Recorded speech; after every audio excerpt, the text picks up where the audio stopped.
Hey, greetings everybody, GleeCon here again with another episode of Lore of Warcraft. On our last episode, we were reading Arthas, Rise of the Lich King, the second part, which kind of takes the perspective of Jaina.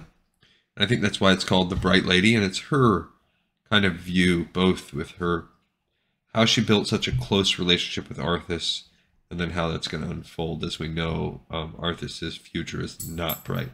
So stay a while and listen to Chapter 7 of Arthas, Rise of the Lich King.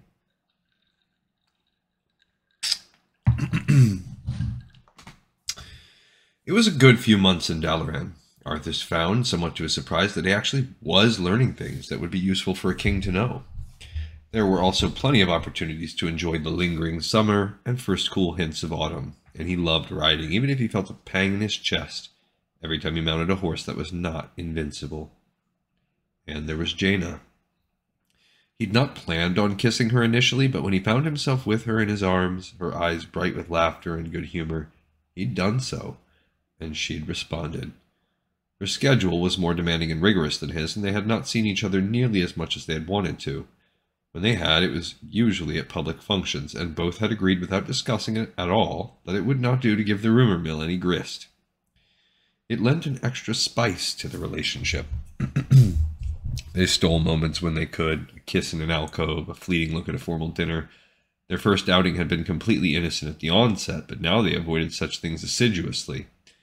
He memorized her schedule so as to bump into her. She found excuses to wander into the stables, or in the courtyard that Arthas and his men used as practice areas to keep their battle skills sharp. Arthas loved every risky, daring minute of it. Now, he waited in a little-used hallway, standing in front of a bookshelf, pretending to peruse the titles. Jaina would be coming in from her fire spell practice. Out of habit, she told him with a slightly embarrassed grin, she still trained near the jail area and the many pools of water. She'd have to cross through this area to get to her room. His ears strained for the sound. There it was, the soft, swift pad of her slippered feet moving across the floor. He turned, taking a book down and pretending to look at it, watching for her out of the corner of her eye. So this tells me from their description of how Dalaran looks that this book must be written in the time of Wrath of the Lich King or later, because it's the Dalaran that we know from that expansion. Jaina was clad as usual in traditional apprentice robes. Her hair looked like sunshine, and her face was set in her typical expression of a concentrated furrow, one of deep thought, not displeasure. She hadn't even noticed him. Quickly he put the book away and darted out into the hallway before she could get too far, grasping her arm and tugging her into the shadows. As ever, she was never startled by him and met him halfway, clutching the books to her chest with one arm, while the other went around his neck as they kissed. "Hello, my lady," he murmured, kissing her neck, grinning against her skin. "Hello, my prince," she murmured happily, sighing. "Jaina," came a voice. "Why are you—" They sprang apart guiltily, staring at the intruder. Jaina gasped softly, and color sprang to her face. "Kale!" The elf's face was carefully composed, but anger burned in his eyes, and his jaw was set. "You dropped a book as you left," he said, lifting the tome. "I followed you to return it." Jaina glanced up at Arthas, biting her lower lip. He was as startled as she, but he forced an easy smile. He kept his arm around Jaina as he turned to Kael'thas. "That's very kind of you, Kael," he said. "Thanks." For a moment he thought Kael'thas would attack him. Anger and outrage fairly crackled around the mage. He was powerful, and Arthas knew that he wouldn't stand a chance. Even so, he kept his gauge even with the elven princes not backing down an inch. Kael'thas clenched his fists and remained where he was. "Ashamed of her, are you, Arthas?" Kael'thas hissed. "Is she only worth your time and attention, if no one knows about her?" Arthas's eyes narrowed. "I had thought to avoid the ravages of the rumor mill," he said quietly. "You know how those things work, Kael, don't you? Someone says something, and next thing you know, it's believed to be true. I would protect her reputation by—" "Protect!" Kael'thas barked the word. "If you cared about her, you would court her openly, proudly. Any man would." He looked at Jaina, and the anger was gone, replaced by a fleeting expression of pain. Then that too disappeared. Jaina looked down. "I will leave you two to your tryst, and do not fear. I will say nothing." With an angry hiss, he scornfully tossed the book toward Jaina. The tome, likely invaluable, landed with a thump at Jaina's feet, and she started at the sound. Then he was gone in a swirl of violet and gold robes. Jaina let out her breath and laid her hand on Arthas's chest. Arthas patted her back gently. It's all right. He's gone now. I'm sorry. I guess I should have told you. His chest contracted. Told me what? Jaina, are you and he? No, she answered at once, gazing up at him. No, but I think he wanted to. He's a good man, and a powerful mage, and a prince, but he's not. Her voice trailed off. He's not what? The words came out sharper than he had intended. Cale was so many things Arthas wasn't. Older, more sophisticated, experienced, powerful, and almost impossibly physically perfect. He felt jealousy growing inside him in a cold, hard knot. If Cale had reappeared at that moment, Arthas wasn't so sure he wouldn't take a swing at him. Jaina smiled softly, the furrow in her brow uncreasing. He's not you. The icy knot inside him melted like winter retreating before the warmth of spring, and he pulled her to him and kissed her again. Who cared what a stuffy elven prince thought anyway? The year unfolded largely without incident.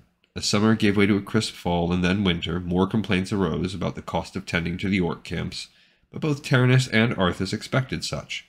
Arthas continued to train with Uther. The older man was adamant that while training at arms was important, so was prayer and meditation. Yes, we must be able to cut down our enemies, he said, but we must also be able to heal our friends and ourselves. Arthas thought about Invincible. His thoughts always drifted to the horse in winter, and Uther's comment only reminded him yet again of what he regarded as the one failure in his entire life. If only he had begun training earlier, the great white stallion would still be alive. He had never revealed to anyone exactly what had happened on that snowy day. They all believed it was an accident. And it was, Arthas told himself. He had not deliberately intended to harm Invincible. He loved the horse. He would sooner have harmed himself, and if he'd begun paladin training earlier like Varian had done with sword fighting, he'd have been able to save Invincible. He swore that would not happen again. He would do whatever was necessary so that he would never be caught unawares and impotent, would never not be able to make it right.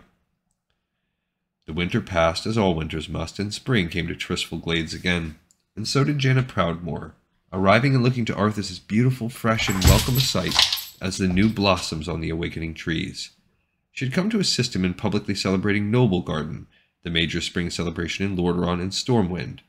Arthas found that staying up late the night before, sipping wine and filling eggs with candy and other treats was not quite the boring task it would have been had Jaina not been there with him, her brow furrowed in the endearing fashion he had come to recognize as hers and hers alone, as she carefully and intently filled the eggs and set them aside. So I think, and I've noticed because I've perused a lot of the Warcraft 3 lore, there is a lot of references to the, I don't know what you would call them, the world events, basically the holidays, and here we have the Easter one.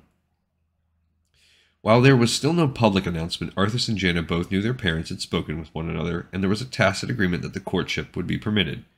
So it was that more and more Arthas, beloved already by his people, was sent to represent Lordaeron at public functions rather than Uther or Taranis. With the passing of time, Uther had increasingly withdrawn into the spiritual aspect of the light, and Taranis seemed more than content to not have to travel.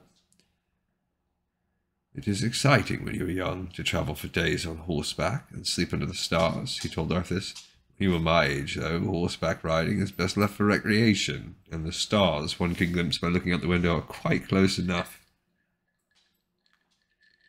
Arthas had grinned, diving with pleasure into the new responsibilities. Admiral Proudmoore and Archmage Antonidas had apparently come to the same conclusions. For more and more often, when messengers from Dalaran were sent to Capital City, Lady Jaina Proudmoore accompanied them. Come for the Midsummer Fire Festival, he said suddenly. She looked up at him, holding an egg carefully in one hand, brushing a lock of golden hair from her face with the other. There's another holiday mentioned. I can't. Summer is a very intensive time for the students at Dalaran. Antonidas has already told me to expect to stay there the whole time. Regret was in her voice. Then I'll come visit you for midsummer, and you can come for Hallow's End, Arthas said. She shook her head and laughed at him. Yeah, there's yet another one. You are persistent, Arthas Menethil. I will try. No, you'll come. He reached across the table littered with carefully hollowed out, brightly painted eggs and small candies, and placed his hand over hers. She smiled, still a little shy after all this time, her cheeks turning pink. She would come. There were several smaller festivals leading up to Hallow's End. One was somber, one was celebratory, and this one was a bit of both. It was believed to be a time when the barrier between the living and the dead was thin, and those who had passed on could be sensed by those still alive. Tradition had it that at the end of the harvest season, before the winds of winter began to blow, that a straw effigy would be erected right outside the palace. At sunset on the night of the ceremony, it would be lit on fire. It was an awesome sight, a giant flaming wicker man burning bright against the encroaching night. Anyone who wished could approach the fire effigy, toss a branch into the crackling flames, and in doing so, metaphorically burn away anything he did not wish to carry into the quiet, deep reflection time provided by the winter's enforced inactivity. It was a peasant ritual, sprung up from time immemorial. Arthas suspected that few nowadays truly believed that tossing a branch into the fire would really solve their problems.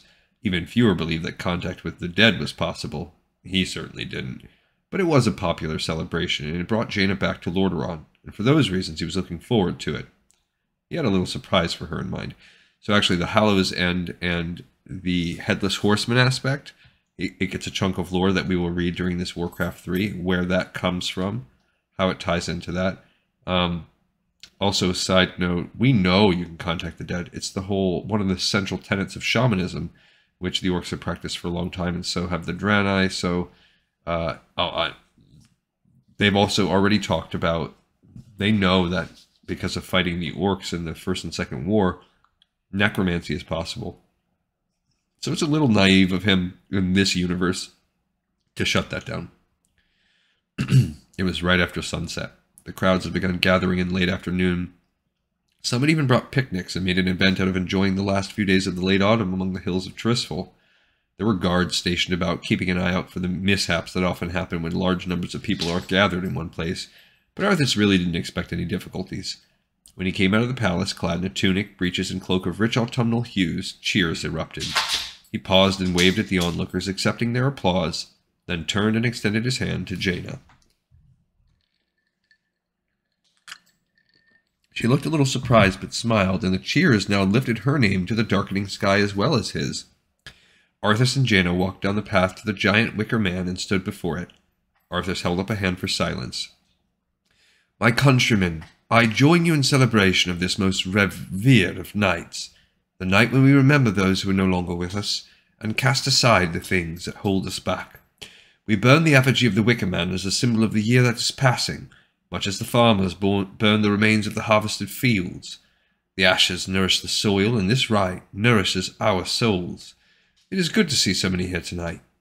I am pleased to be able to offer the distinct honour of lighting the wicker man to Lady Jaina Proudmoore." Jaina's eyes went wide. Arthas turned to her, grinning wickedly.